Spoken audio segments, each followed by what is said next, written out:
Sir, पंचायतों को ताकत देने की बात कर रही हैं आप। दूसरी तरफ पंचायतें आंदोलन पे उतारू हैं, ये सारा मसला कब हल हो पाएगा? देखिएगा, हमने जो हमारे प्रदेश की प्रगति की तरफ लेकर जाए और गांव में विकास, संपूर्ण विकास इसको कहेंगे, सिर्फ जी। गली नाले तक गांव का विकास न करके, उसके लिए हमारी सरकार काम करने में लगी हुई है। और जो शक्तियां पहले मैं कह सकता हूँ चंडीगढ़ ऑफिसों में थी, वो हमने गांव तक ले जाने का उसको काम किया है। और सिर्फ हमने इसमें जो पहले मैनुअल काम होते थे उनको सॉफ्टवेयर में जो टेंडर के माध्यम से हम कराना चाह रहे हैं, सरकार चाह रही है। इससे जो पैसा है उसका एक जवाबदेही रहे, उसकी अकाउंटेबिलिटी हो और काम में गुणवत्ता है और समयबद्ध तरीके से, क्योंकि जब टेंडर प्रोसेस में जाएंगे उसमें एक समय अवधि भी तय होती है, उसमें हमें काम करके देना होगा। मेरा बार मैं अनुरोध कर चुका हूँ कि आप एक बार इस जो नई प्रक्रिया सरकार लेकर आई है, टेंडर के माध्यम से काम करना चाहती है, उसमें सरपंचों ने अनुरोध किया, हमने चुनी पंचायतों सभी से कि आप इस पर एक बार साथ दें और प्रदेश की प्रगति में और अपने गांव के विकास में भागीदारी करें। सर, इसमें चेंज भी किया जा सकता है, जिस तरह डिप्टी सीएम का बयान आया कि एक बार पंचायतें इसको शुरू करें, अगर कोई दिक्कत आती है तो इसको चेंज भी किया जा सकता है। पहले जब मैं पूरे हरियाणा प्रदेश में जब जिलावार गया, जब हमने चुने, हमारे प्रतिनिधि थे, चाहे हमारी समितियां थी, जिला परिषद थी, हमारे पंचायतें थी, सरपंच साहिबान थे, सबसे हमने सुझाव लिए गए। उस टाइम उनके 2-3 सुझाव बिल्कुल जनमन थे, जो हमने अब नया नोटिफिकेशन आपने देखा होगा उसमें डालने का काम किया। पहले जो टेंडर प्रक्रिया थी वो उसका समय अवधि ज़्यादा थी, उसको घटाकर हमने 7 दिन में करने का काम किया है। और आज कोई भी काम ऐसा नहीं है जो 1-2 लाख या 5-7 लाख से होगा। गाड़ी भी अगर कोई बनाते हैं वो 15-20 लाख से 8-10 लाख से लेकर 15-20 लाख तक ही बढ़ेगी। तो उसके अंदर उसकी एक क्वालिटी उसमें हम सुनिश्चित कर पाएंगे। और जो प्रक्रिया का समय लग रहा था उसको भी हमने शॉर्ट कर लिया गया है। इसमें बस मैं तो ये कहना चाहूँगा उनसे कि आप इसमें साथ जुड़ के एक बार आप इसको इम्प्लीमेंट तो कराएं। अभी जब पंचायतें नहीं थी तो टोटल प्रोसेस ई टेंडरिंग के माध्यम से हमने जो काम थे, जो भी हमने लाइब्रेरियों के टेंडर लगाने थे और हमारे ग्रे वाटर मैनेजमेंट के थे, हमने देखो या बिल्डिंग है कोई बन रही थी, जैसे ये भी बिल्डिंग है, थ्रू टेंडर प्रोसेस ही आई है। ये भी 32 लाख की, करीबन 36 लाख की बिल्डिंग बनी है।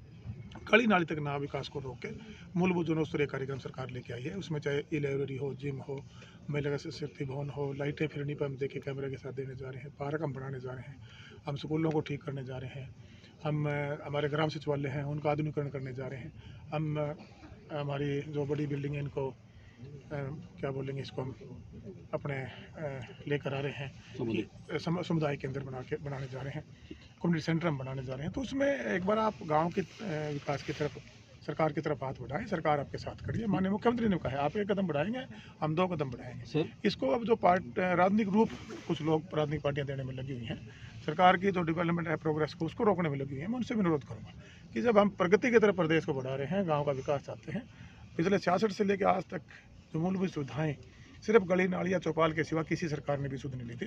ये हमारी पहली सरकार, हम कह सकता हूँ गठबंधन की सरकार, जो इस विजनरी सिस्टम से गांव को आगे ले जाना चाहती है। सर, निर्वाचित जो सरपंच है वो ये बात करें, पिछले 2 वर्ष के दौरान जो कार्य हुए हैं उसमें पारदर्शिता नहीं बरती गई, उसकी जांच करवाई जाए। क्या देखिएगा, जब आपने खुद भी 4 बीडीपीओ को सस्पेंड किया, गठबंधन की जब सरकार बनी उसके बाद आपने पता ही होगा कि कोविड का एक ऐसा दौर आया जिसमें हम सब लोग, चाहे उसके अंदर हमारी सरकार को जिस गति से हमने काम को हम देना चाह रहे थे, या हम जनमानस का जो जीवन था वो भी उससे डिस्टर्ब हुआ, कहीं ना कहीं अफेक्टेड हुआ। और उसके बाद जब से ये जिम्मेवारी मुझे मिली है बतौर विकास और पंचायत मंत्री के रूप में, हमने जो नई योजनाएं थी, परियोजनाएं थी सरकार की, उसको धरातल पर लेकर आने का काम किया है। अगर कहीं भी कोई शिकायत, पिछली भी बहुत शिकायतें हैं, आपने देखा होगा कि सख्त फैसले सरकार ने लिए, और आगे भी अगर हमारे सामने कोई ऐसी शिकायतें आएंगी, पहले 0 टॉलरेंस पे हम काम करना चाह रहे हैं, उसकी तरफ हमारे कदम बढ़ा दिए हैं। पहले कि मैं कह सकता हूं दावे के साथ, पहले से बहुत बेहतर सुधार हम लेकर आए हैं, क्योंकि मैं भी 1 साल के आसपास तो मुझे हो गया कि उसकी तरफ हम हमारे कदम बढ़ चुके हैं। बार मैं आप लोगों के माध्यम से उनसे अनुरोध करना चाहता हूँ, मेरे चुने पंचायतों से, हमारा एक परिवार के रूप में, हमारा बहुत बड़ा परिवार है जो 70% आबादी की हैंडलिंग आज पंचायत विकास रूप के जो जिम्मेवारी बतौर मंत्री मुझे मिली है, उसमें आप सरकार का सहयोग करें, मेरा सहयोग करें। उसमें अगर कहीं कोई आपको इसमें आपत्ति महसूस होती है तो एक बार आप बैठ के आगे बात कर सकते हैं। एक इसको राजनीतिक रूप देकर और प्रदेश की प्रगति को रोकना, गांव के विकास को आगे बढ़ने से रोकना, मैं ये मानता हूँ ज़्यादा ठीक नहीं है। मंत्री जी, मीटिंग कॉल करेंगे उनकी? मैं तो बार आपके माध्यम से कह चुका हूँ। पहले भी जब मैं संवाद प्रोग्राम में गया तो उनके सुझाव थे, वो हमने अमेंडमेंट करके नया नोटिफिकेशन जारी करने का हमने काम किया है। और जो फाइलें 20 लाख से ऊपर चंडीगढ़ जाती थी, अब वो हमारी जो चुने जनप्रतिनिधि हैं, ये जिला परिषद में, ब्लॉक समिति और पंचायतों में सरपंच करने का। सर, हर गाँव के अंदर सबसे बड़ी समस्या गंदे जल के निकासी की है, तो उसके लिए बड़े तौर पर क्या? देखिएगा, बड़ा फैसला हमने ले लिया है, उस पर हम काम करने में लगे हुए हैं। उसकी प्रोग्रेस रिपोर्ट स्लो थी। कुछ हमारा जो पॉन्ड अथॉरिटी इसके अंदर इन्वॉल्व है, काडा 2-3 डिपार्टमेंट हैं, इरिगेशन विभाग है, थोड़ा काम बटा हुआ था। अभी उसका कोऑर्डिनेशन की कमी हमारे डिपार्टमेंट की में पाई जा रही थी। उसकी कल भी मैंने मीटिंग ली है, पहले भी बार बार मीटिंग लेता रहा हूँ। मुख्यमंत्री जी ने भी उनकी मीटिंग ली है और हम बहुत जल्दी इस पर बैठ के इसको और गति देने का काम करेंगे। करीबन हम आने वाले साल में हम 3,500 से 4,000 गाँव को टारगेट करके बीडीपीओ की बड़ी कमी है। उनको हम जल्दी उस धरातल पर लेके आने का काम करेंगे। सर बीडीपीओ की कमी है। बिल्कुल, हमारे विभाग में बीडीपीओ, हमारे एसडीओ और हमारे जेई की उसको भी हमने फाइल माननीय मुख्यमंत्री की तरफ से क्लियर होगी।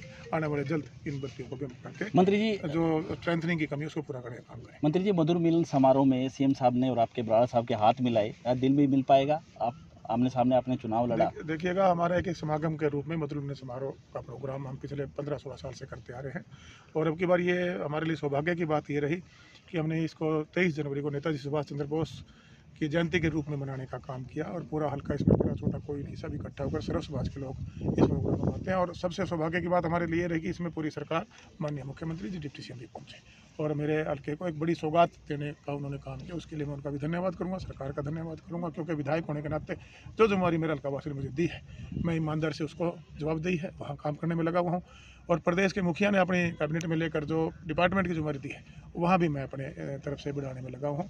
ये अपने बड़े विचार हो सकते हैं, हमारा सबका ध्येय एक ही होना चाहिए कि हम हमारे प्रदेश को और मेरे हल्के को मैं कैसे प्रगति की तरफ लेके जा सकूँ और मूलभूत सुविधाएं हैं वो मेरे जनमानस तक, आखिरी छोर बैठे हुए हमारे परिवार तक हम कैसे पहुँचा सकें। तो आने वाला चुनाव आपका जजपा से भाजपा से निर्दलीय रहेगा?